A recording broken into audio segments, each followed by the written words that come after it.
We are about to embark upon a series of strange and exciting, dangerous adventures.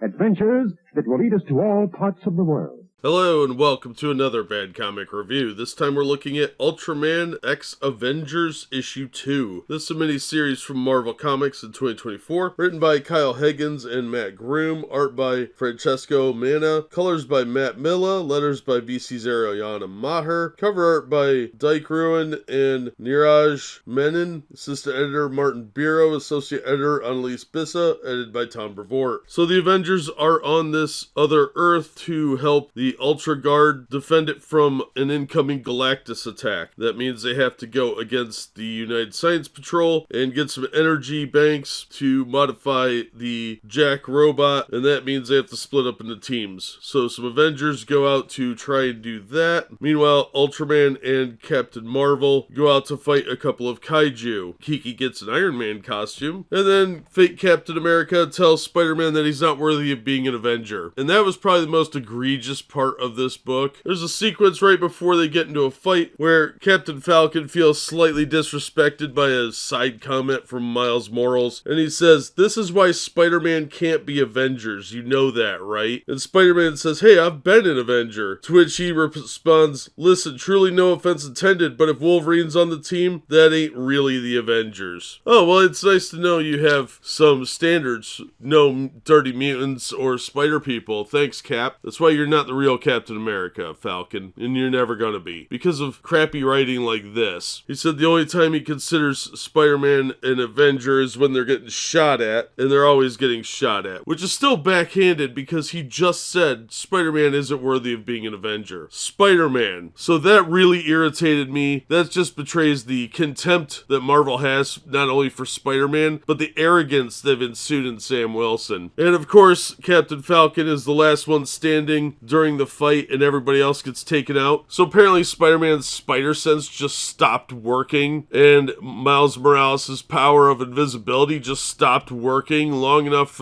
for Captain Falcon to use his shield, and everybody else just goes down like a punk. But that's kind of a problem with the whole book, is that Captain Falcon gives these lectures to everybody, and they are supposed to be inspirational of a sort, but they come off as condescending and rude. He even addresses this planet Earth as if anybody's gonna know who he is. And he even says, "I know you don't know who I am," but he proceeds to lecture everybody on what to do. That would have been better coming from pretty much anyone else, because he comes off as so snotty during this entire issue. Well, Ultraman does go out to talk to Galactus, who did kind of arrive unceremoniously. They just sort of cut to the chase. And Galactus isn't really interested. He explains he's a force of nature and needs to feed, and isn't real interested in having a conversation. So, of course, we're leading into a big battle, and again, Sam Wilson betrays his arrogance by saying, "Well, I'm making you all honorary Avengers," as if that means something to people that have never heard of the Avengers. Why would that be an honor of any kind? And then he steals Captain America's line and says, "Avengers assemble." After the snotty way he's treated everybody throughout this book, that is probably the most egregious, but it really bothered me the way he was so condescending to Spider-Man. This was at best a middle-of-the-road book, which was really disappointing. You have Captain Falcon being condescending to everyone. Tony Stark has to talk up Kiki and validate her. It's got a lot of the same problems we've seen at Marvel for a very, very long time. The art's okay, but about 3/4 of the story dialogue were really atrocious. The core idea of the story is fine, and even the idea of the splitting up into teams and attacking various things, it's all fine, but the dialogue is really, really terrible. So sadly, I'm not going to recommend this one. As far as I'm concerned, this miniseries has taken a very vast downturn, and it's really disappointing to see. I was a little hesitant because of the team lineup that they chose for this book, and I feel justified in being concerned about that, because everybody seems to be very antagonistic and arrogant in places where they shouldn't be, especially to their own allies and friends. And they're even a bit degrading to the people that work at this new Earth. They're very condescending to these new allies, which they desperately desperately need to stop Galactus, but Captain Falcon acts like they're doing them some huge favor by coming and solving a problem they created. This Earth didn't create the problem of bringing Galactus over, the Avengers did, and they still come off as being kind of snotty about it. Maybe issue 3 will be better. I already bought it, so I'm gonna read it and review it, but this was really, really weak and had a lot of the same problems we see with just about every other Marvel book from around 2015. And it's become so rare to find one that's actually really good. And it's just very disappointing that I spent money on this, and it's $5 for what is a regular comic book. That's not worth the money to me. That's gonna wrap up this episode. Thank you so much for listening and supporting the channel. If you enjoyed the episode, please hit the like button, and don't forget to subscribe so you don't miss future reviews. If you'd like to help the channel out in other ways, links are in the description to various support methods, and as always, we hope to see you on the next one.